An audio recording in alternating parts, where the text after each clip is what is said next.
こんにちは。春の日本語ポッドキャストのお時間です。皆さんお元気ですか？このポッドキャストでは教科書では出てこないネイティブが使うリアルな日本語をお届けしています。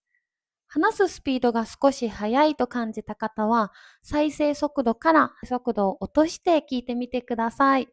他にもたくさん字幕を用意しているので、そちらから字幕を選んで最後まで楽しんでください。はい、ということで、今日のエピソードなんですが、私今度旅行に行きます。イエーイ。すっごい楽しみです。皆さんは旅行好きですか？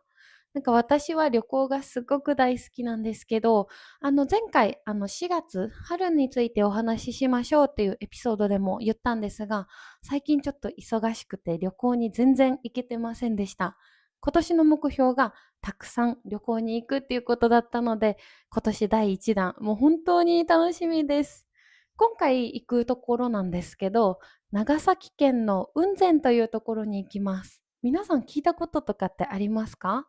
場所はこんな感じで、九州の中でも長崎県という場所にあるエリアになります。この雲仙なんですが、まず何といっても温泉が有名です。温泉皆さん好きですか？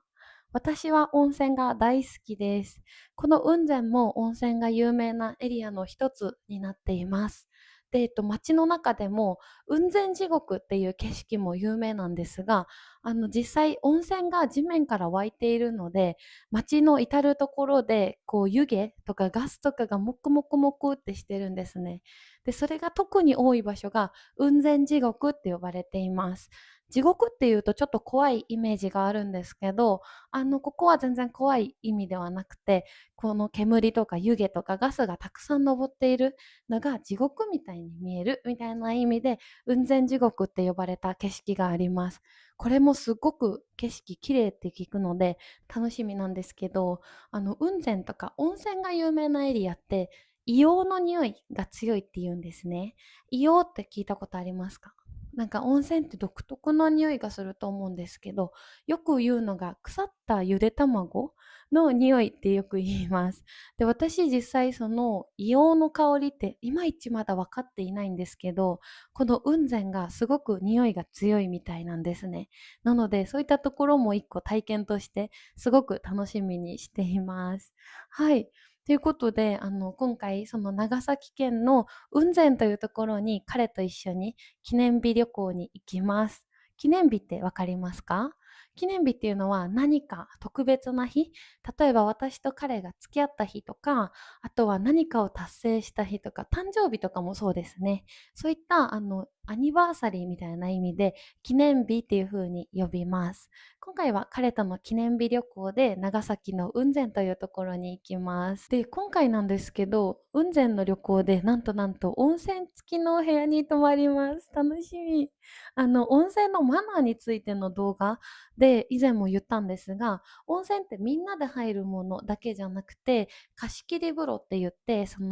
一緒に旅行に行ったメンバーだけで入ることができる貸し切りのお風呂もあるんですね。で、今回私たちが泊まるお部屋っていうのは、温泉がお部屋についているので、他の人と一緒ではなく、泊まっている私と彼だけで温泉を楽しむことができるお部屋になります。で、そういうお部屋だと温泉に入る時間も決まっていないので、朝も夜もお昼ももちろん、いつでも温泉が入り放題です。もう温泉好きの私にとってはもうめちゃくちゃ楽しみです。で、この温泉付きのお部屋なんですけど、結構人気です。日本人、温泉好きな人多いんですけど、お部屋に温泉がついてるってすっごく贅沢で、ゆっくり景色とか楽しみながら、みんなで入る温泉とかって、やっぱり静かに入るのが日本のマナーなので、あんまり一緒に行った人とかとお話ができなかったり、私と今回彼で記念日旅行カップルで行くんですけど、カップルとかだと別々、男性女性で別で温泉に入ってしまうので、実際お話ができないとかってあるんですね。なので、こうやってお部屋に温泉がついていると、男女でも一緒にもちろん入れますし、周りのことを気にせずにお話ししながら温泉に入ることができるので、すごく人気です。で、今回は私たちも贅沢して記念日なので、そういった温泉付きのお部屋を予約しました。この旅行に行く時にどこに泊まろうっていうのもすごく楽しみの一個かなって思っていて、旅館とかホテルとか、それぞれいろんな特徴があるじゃないですか。なので、なんか旅行に行く時って、どこに泊まるっていう話をするかなと思うんですけど、食事がここはお肉が出る、お魚が出るとか、今回私たちが行くホテルは、ビュッフェスタイルで夕食が好きなものをこうビュッフェみたいに食べることができるんですね。で、私も彼も食べることが大好きなんですよ。本当によく外食もするし、お家で料理もたくさんするんですけど、そうやって食べることが大好きなので、私たちは食事をメインにどこに泊まるかを考えました。皆さんは旅行行くときって何を重視して、泊まるところを選びますか？重視っていうのは一番何にこだわって、一番何を大事にして泊まるところを決めるかみたいなところなんですけど、何を重視して泊まる場所は決めますか？なんか駅が近いとか、あとは食事が美味しいとか、あとはなんかこうベッドがすごく大きいとか、あとはコストパフォーマンス、なんかその値段に対してのクオリティがすごくいいとか、そういったコスパを重視して選びますか？ぜひコメントで教えてください。はい。ということで、私たち、旅行に行くんですけど、もう正直めちゃくちゃ楽しみです。今からずっと、雲仙、何があるかなとか、旅行中、まずどうやって行くかな、どうやって帰るかなもそうですし、どこに泊まるかなとか、何をしようかなとか、いろいろ調べてるんですけど、私、旅行本当に大好きで、旅行って、行く前の準備もすごく楽しいなって思うんですね。で、結構私、海外の友達とか、彼も韓国の人で、日本人の友達とかとも一緒に旅行に行ったりとかもするんですけど、なんか日本人の旅行って計画をすごくしっかり立てるのかなって思います。っていうのも、もちろん何時何分の出発の電車とか、まあ、新幹線とかバスとかに乗っていくっていうのもしっかり調べますし、お昼ご飯はこのお店に行こうねとかっていうのも事前に決めて行ったりします。で、他にもなんかどこどこでお土産買おうねとか、どこに行って写真が撮りたいとか、どこの商店街のこのお店で食べたいとかまでしっかり決めるんですよ。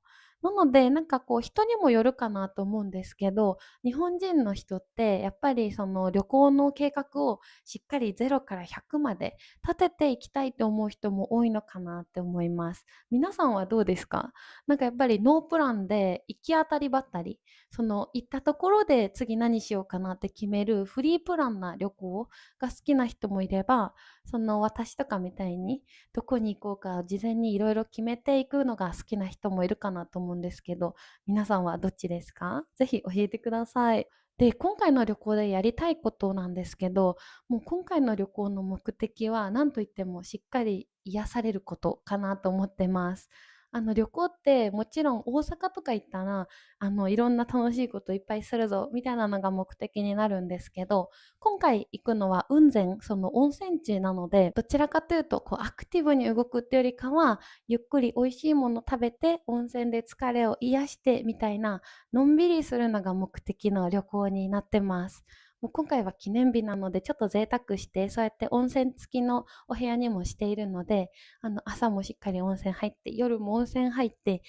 しっかり体を癒してこようかなと思っています。で、今回、旅行の様子とかも、リールでまたまとめて、皆さんにシェアができたらと思います。そちらも楽しみに待っていてください。はい、ということで、今日は、彼と一緒に行く記念日旅行についてお話をさせていただきました。いかがでしたでしょうか？まず私たちが行く雲仙っていうのは、その自然がすごく豊かで、温泉が有名な場所になります。で、この温泉文化って日本ではすごく大事で、かつ私たち今回お部屋に温泉がついているようなタイプのお部屋に泊まるので、二人でゆっくりのんびりお話ししながら楽しむことができる旅行になるかなと思います。で、旅行って人にもよると思うんですけど、私はこの計画を立てている旅行に行く前もすごく楽しくて大好きです。皆さんはいかがですか？あともう一個皆さんに聞きたいことがあって、皆さん日本でもし旅行をするってなったら行ってみたい場所とかってありますか？なんか日本って北海道、沖縄とか、東京、大阪、京都とか、観光する場所がたくさんあるかなと思います。で、他にもなんかこう、ちょっと田舎の部分とかも実はたくさん楽しいところがあるので、なんか皆さんどんなところに行きたいなとかあるのかなってちょっと気になってます。ぜひコメントで教えてください。っていうのも私今後なんですけど、今カメラとかいろいろちょっと準備をしていて、そういった準備ができたら日本中いろんなところに行って、実際にそういった景色だったり、あとは店員さんと話す様子とか、こう何かショッピングしたり、食べ物を頼んだりとかするところも映像にして皆さんにお届けしたいなと思っているので、皆さんが日本のどんなことに興味があるかとかも今ちょっと知りたいなって思ってます。コメントたくさん待ってます。ぜひよろしくお願いします。はい、ということで次回のエピソードなんですが、次回のエピソードは私の海外の経験について皆さんにお話ししていければと思います。私、もともとは海外に住みたかったんですよ。っていうのも、憧れの人っていうエピソードで皆さんにもお伝えしたように、最初はバイリンガールのちかさんの映像を見て、アメリカをはじめ、こう海外に興味を持ったんですね。